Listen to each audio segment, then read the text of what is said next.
पे स्वागत है सबका। और मुझे लगता है कि सबसे अच्छा टिप तो हेल्थ बनाने के लिए यही है, जो मैं समझ पाया हूँ, कि आप सब लोग साथ साथ हैं। हाँ, इससे ज़्यादा जो मैं अपनी एक्सपीरियंस और जितने साल से मैं बुजुर्गों को देख रहा हूँ, आपको पता है कि हार्ट कले पे ओपीडी में एल्डरली पेशेंट्स काफ़ी होते हैं, और मेडिसिन के ऑर्थो में तो आप लोगों के इंटरेक्शन रहता है बुजुर्गों के साथ, और आपको पता है कि उन लोगों की प्रॉब्लम्स क्या हैं। तो उससे पहले मैं आपको कुछ चीज़ें जो मैंने पहचानी है और जो मैं देखा है, और कुछ चीज़ें जो मुझे लगता है कि हमारा समाज अभी उसके लिए प्रैक्टिकली तैयार नहीं हुआ। इनफैक्ट डॉक्टर्स भी तैयार नहीं हुए, पैरामेडिकल्स भी तैयार हुए, और पूरी पॉलिसीज भी उसके लिए तैयार नहीं है। पंजाब और केरला में पूरे इंडिया में सबसे ज़्यादा वरिष्ठ सिटीजन हैं, सीनियर सिटीजन, पंजाब और केरला। हमारी जो आबादी है वो 10 से 15% के बीच में है, 65 से ऊपर। और जो अब आपने देखा होगा कि जो एवरेज एज है हमारी वो 70 प्लस हो गई है, जो इस साल का सर्वे है। लेकिन अनफॉर्चुनेटली हमारे कोई भी सिस्टम में जो पॉलिसीज बनी है, सिवाय जो रेल फेयर के वाला जो एक है सीनियर सिटीजन वाला, उसको छोड़ के कोई भी इतना सेंसिटिव लोग नहीं है अभी जितना होना चाहिए। ना तो मतलब मुझे बुरा लगता है कि ना तो हम लोग हैं, ना डॉक्टर्स ने उतना ज़्यादा ध्यान दिया पिछले 20 साल में, ना हॉस्पिटल सिस्टम ने उतना ध्यान दिया, ना पॉलिसी मेकर्स ने ध्यान दिया, किसी ने इतना ध्यान नहीं दिया। और अब ये प्रॉब्लम एकदम एक एपिडेमिक की तरह हमारे पे है। कई इश्यूज हैं जो अभी हैंडल करने में काफ़ी लोग असमर्थ हैं। आप लोग शायद समाज के उन परसेंटेज लोगों में हैं जो जिनमें समर्था है और कुछ अफोर्डेबिलिटी है, और आप लोग उस चीज़ को थोड़ा बहुत कर पा। लेकिन ये जो हेल्थ की चैलेंज है वो इतनी ज़्यादा बड़ी चैलेंज है। तो जो हेल्थ के इश्यूज हैं वो जो इतनी चैलेंज है सबकी, 3 तरह की इसमें डिवीजन मैं करता हूँ। एक तो सोशल इश्यूज है, दूसरा हेल्थ इश्यूज है, तीसरा मेंटल इश्यूज है। 3 इश्यूज हैं। मेंटल को मैं कहूँगा कि जो सोचने की और जो भूलने की जो दोनों चीज़ें हैं उसमें हमारे में प्रॉब्लम आनी शुरू हो जाती है। और जो हेल्थ इश्यू है उसके बारे में 5-6 चीज़ें आपसे टिप्स दूंगा। सबसे कॉमन जो इश्यूज आते हैं हमारे पास, 3 तरह के मरीज आते हैं बिकॉज ऑफ पोल्यूशन हमारे ज़्यादा हो गया। एक तो लंग्स इन्फेक्शन के बहुत ज़्यादा लोग हैं, लंग्स इन्फेक्शन। दूसरा blood pressure, high blood pressure के बहुत लोग हैं। आपको जान के आश्चर्य होगा कि अगर 50 साल की उम्र में हम लुधियाना में ब्लड प्रेशर मेजर करें तो 40% लोगों के, मतलब 5 में से 2 लोगों का बीपी हाई है। और अगर 60 ईयर के करें तो हर एक दूसरे बंदे का ब्लड प्रेशर ज्यादा है। लेकिन कंट्रोल जो है वो पूरा बुजुर्गों में 15% से कम है। 15% आप सोचिए, तो जो 85% है, आप देखिए कितने हो गए। अगर 1 लाख बुजुर्ग हैं हमारे लुधियाना में, 12% के हिसाब से इतने बड़े 2,40,000, तो 1 लाख लोग हैं। तो उनमें से सिर्फ 15-20 हजार है जिनको बीपी के बारे में पता है और उनका बीपी ब्लड प्रेशर कंट्रोल में है। बाकी लोगों का रिस्क क्या है अगर कंट्रोल नहीं है? उसका रिस्क ये है कि उनको स्ट्रोक, अधरंग आपने देखा होगा, बहुत बड़ी बीमारी है जो बुजुर्गों में हमने देखा, किसी भी एज में हो जाती है, लेकिन जो उम्र बढ़ती है स्ट्रोक इंसिडेंस बढ़ जाते हैं। स्ट्रोक एक ऐसी चीज है जो पूरे परिवार को हिला के रख देती है, और जो बुजुर्ग है उनकी जो समर्था है चलने फिरने की वो कम हो जाती है। आपको मैन पावर चाहिए, रिसोर्सेज चाहिए, केयर सिस्टम चाहिए, फिजियोथेरेपिस्ट चाहिए स्ट्रोक के लिए, डॉक्टर तो बात की बात है, इतनी चीजें चाहिए, लेकिन वो अवेलेबिलिटी इजीली नहीं है। 90% लोगों के पास वो समर्था भी नहीं और पेइंग कैपेसिटी, और बहुत महंगा है ये सारा सिस्टम, और उस तरह की एक्सपर्टीज अवेलेबल नहीं है, कमती है। तो उसको कैसे बचा जा सकता है? उसमें मेरी एडवाइस है कि जो ब्लड प्रेशर है एक ऐसी चीज है जो आपकी अगर जल्दी छोटी उम्र में कंट्रोल हो तो आपका जो सोचने का शक्ति है वो बेटर होएगा, भूलना कम होएगा। एल्जीमर डिजीज है जैसे हमने देखा, डिमेंशिया है, वो भूलना कम होएगा। तो ब्लड प्रेशर कंट्रोल हमारा सबसे ज्यादा जरूरी है। कैसे पता लगेगा? वो जैसे हमारा ये ऑर्गेनाइजेशन है, चैरिटेबल हॉस्पिटल्स है, आम लोग हैं, ब्लड प्रेशर सिखाने का हम लोगों ने पीछे स्कूल वालों को भी ब्लड प्रेशर डीएमसी ने सिखाया कि बच्चे हैं उनको सिखाया कि अपने ग्रैंड पेरेंट्स का बीपी आप देखें। एक एग्जांपल थी। इस तरह की वेव्स हम बना सकते हैं। उससे क्या होगा कि ब्लड प्रेशर जितना जल्दी पकड़ा जाए, जितना जल्दी कंट्रोल होगा, 30% से ज्यादा, 30% जो बेड ऑक्यूपेंसी है बड़े हॉस्पिटलों की वो कम हो सकती है। कितनी सिंपल चीज है। और ब्लड प्रेशर की दवाई के साइड इफेक्ट बहुत कम है। सिंपल टेबलेट मैं आपको बताऊंगा अम्लोडेपिन है जो कि साइड इफेक्ट बहुत ज्यादा कम है। इनका 160 से 100 से ऊपर हो, कोई किसी के पास जाने की भी जरूरत नहीं, आप दवाई शुरू कर सकते हैं, उसके साइड इफेक्ट ही नहीं है। सो अम्लोडेपिन का टेबलेट अगर आप होलसेल में लें, जो जेनरिक मेडिसिन से लें, जो कि बहुत अच्छी मेडिसिन है, आपको 3-4 रुपए की 10 टेबलेट्स आ रहे हैं। तो हमने हिसाब लगा के देखा था कि बुजुर्गों में अगर ब्लड प्रेशर कंट्रोल करना है, जिसे 30% बेड आप कम कर सकते हैं बढ़ाने के, तो 300-400 रुपए एक साल का खर्चा है। अब कितना कॉस्ट इफेक्टिव है और कितनी कॉमन बीमारी है। तो मेरी एक रिक्वेस्ट है सब वरिष्ठ सिटीजन से कि इस चीज पे जरूर ध्यान रखें। दूसरी जो प्रॉब्लम आती है हमारी, वो है घुटनों की, जोड़ों की प्रॉब्लम है, चला नहीं जाता। उसमें जो नी रिप्लेसमेंट है, टीटीआर बहुत कॉमनली होने लग गया।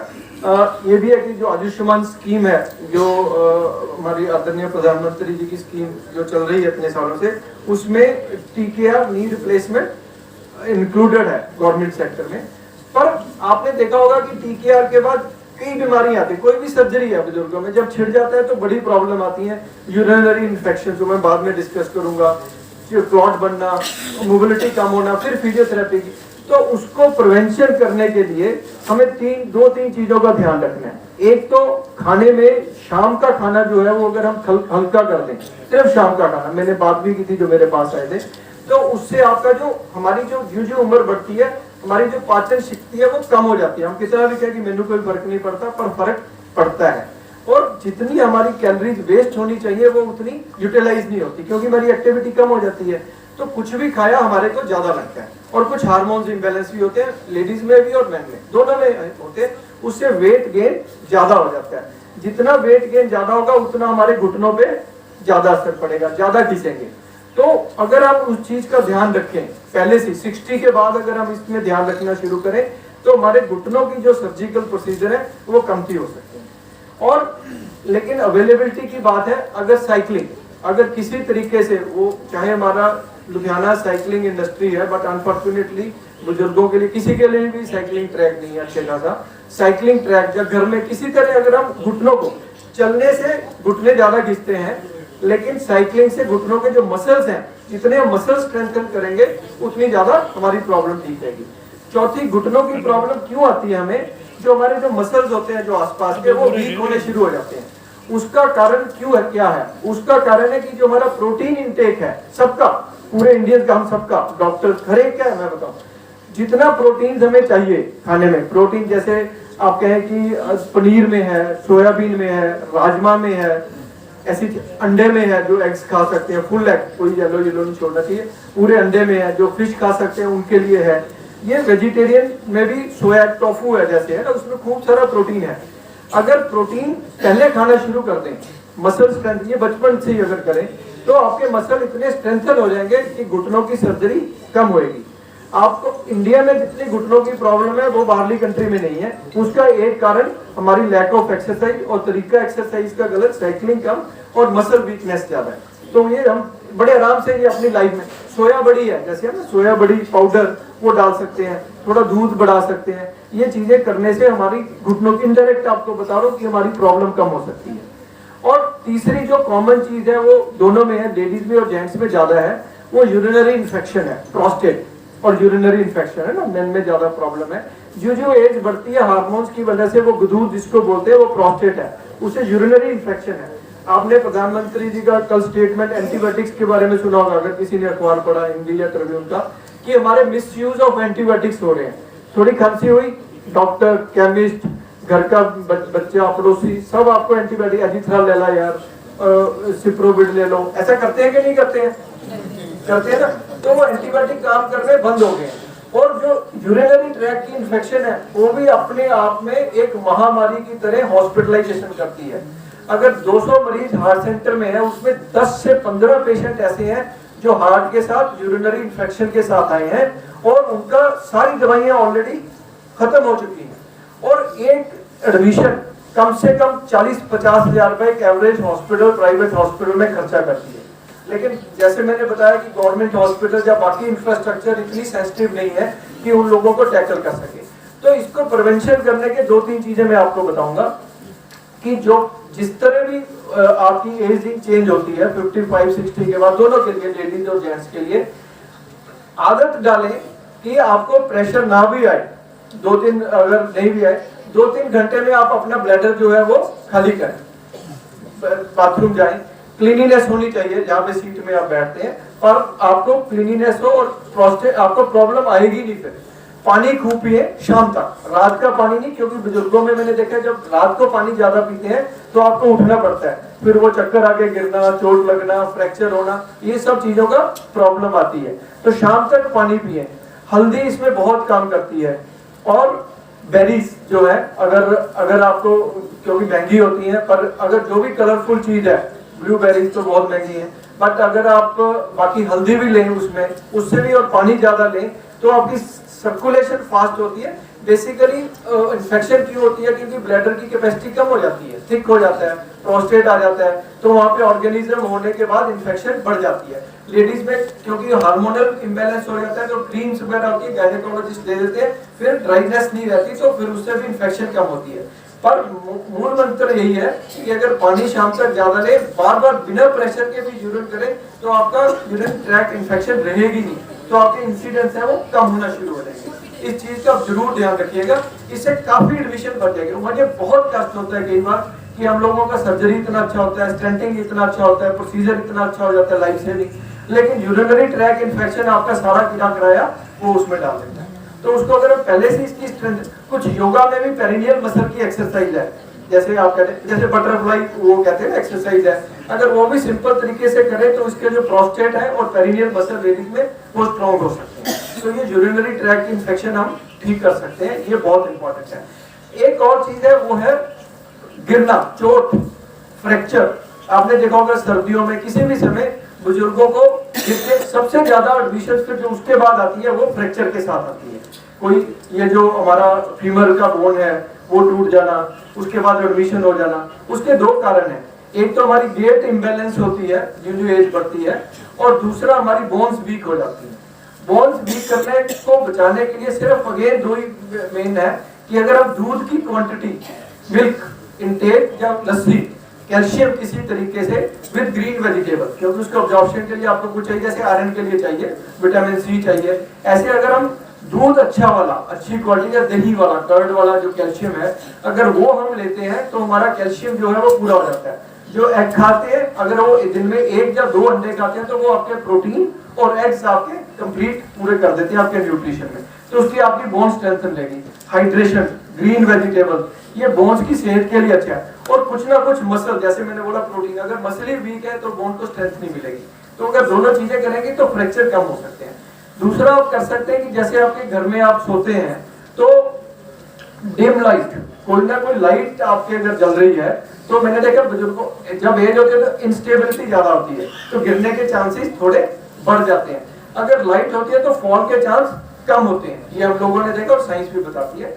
दूसरा ये है कि ज्यादा लोग कुछ ना कुछ मेडिसिन लेते होते हैं, बुजुर्ग लोग जैसे प्रोस्टेट की मेडिसिन लेते हैं, उससे क्या है कि, और बुजुर्गों में जो कैपेसिटी है ब्लड प्रेशर फ्लक्चुएशन आम लोगों से थोड़ी ज्यादा होती है, तो जब वो खड़े होते हैं, शुगर जब इस तरह प्रोस्टेट की दवाई वाले मरीज, उनका ब्लड प्रेशर थोड़ा नीचे आ जाता है, तो वो चक्कर आ जाता है। तो उनको मैं हमेशा कहता हूँ कि जब आपने बाथरूम जाना है तो दो काम करें कि जब बैठे पहले अपनी उस पर अपने बेड पे बैठे और 3-4 बार ऐसे टांगों को मूवमेंट करें, फिर आप स्लोली उठ के बाथरूम जाएं और कोशिश करें कि अगर सिटिंग में, जितनी एल्डरली एज है, सिटिंग में अगर हो जाए तो आप लोगों के लिए बेटर रहेगा, आपके फॉल कम हो सकते हैं। और जब फॉल कम होंगे, क्योंकि फिर वही अगर फ्रैक्चर है तो कोई कैथेटर पड़ता है, सर्जरी होती है, लंग की प्रॉब्लम होती है, अपनी अपनी कॉम्प्लिकेशन है, तो ये चीज हम कम कर सकते हैं। जो लंग्स का इशू है, जो फेफड़ों का, उसके फिर भी 2-3 इश्यूज है जो हम प्रिवेंट कर सकते हैं। जैसे हमारी स्मोक है, जैसे अभी धुआं है, लंग्स की भी कैपेसिटी वीक हो रही है और नॉर्थ इंडिया में साउथ इंडिया से फास्टर हो रही है, क्योंकि हम लोगों को लगातार कई सालों से पार्टिकल्स जो इनहेलेशन अपने लंग्स में है, और कोविड के बाद दोनों चीजें इकट्ठी होकर हमारी कैपेसिटी कम होगी।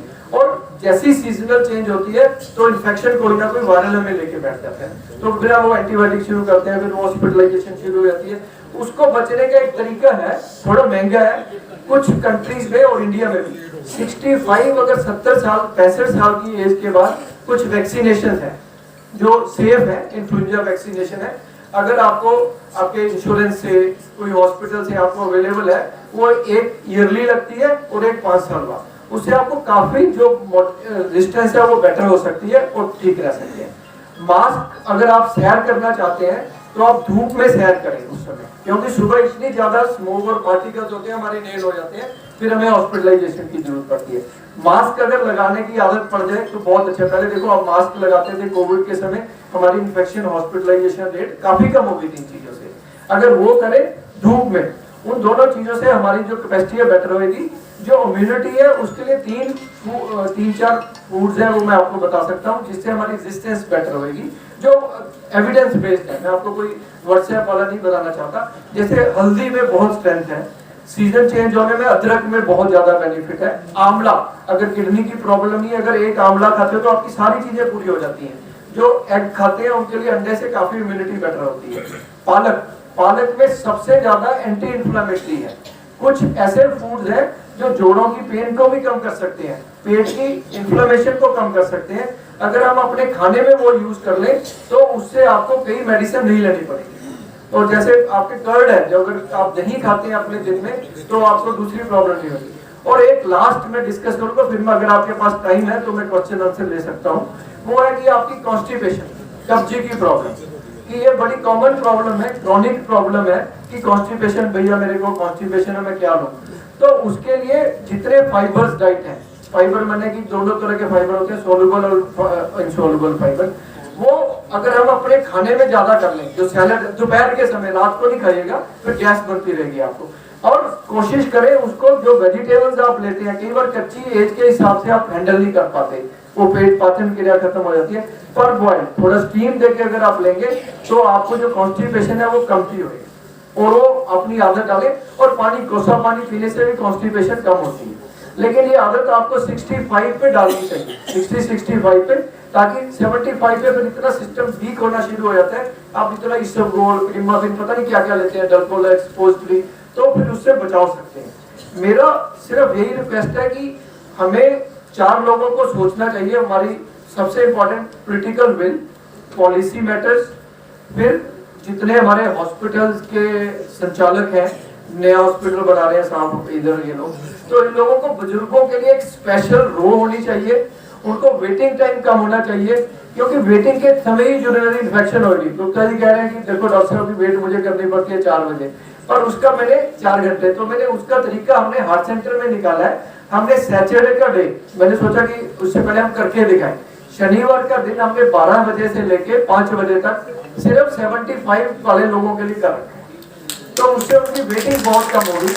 और उसको हमने सर्कल में कर रखा है, ताकि वो लोग, जो कोई बुजुर्ग है, अगर वॉलंटियर भी आना चाहते हैं तो अपनी बातें भी करते रहे, चाय भी पीते रहे, और हमें जल्दी जाके देखें। ये हमने थोड़ी सी पहल की है, लेकिन एक बहुत छोटा कदम है, अभी बहुत दूर जाना है कि बुजुर्गों को जितना, ये वरिष्ठ सिटीजन, मुझे सब सीनियर सिटीजन वर्ड मुझे थोड़ा ज्यादा इंग्लिश सा लगता है, वो कल्चरल सा चमचा निकला। जो वरिष्ठ नागरिक भाई साहब ने बोला वो सही है, क्योंकि जो विजडम आपके पास है उसकी सबसे ज्यादा हमारी जनरेशन और हमारी छोटी जनरेशन को जरूरत है, सबकी हमें बहुत ज्यादा जरूरत। और आप समाज अपने आप सिस्टम को, एल्डरली को बाहर ना समझे, वो हमारे एक, वो समझे कि भाई हमारे तो एक टॉर्च बीरर है, इनको फॉलो करना है।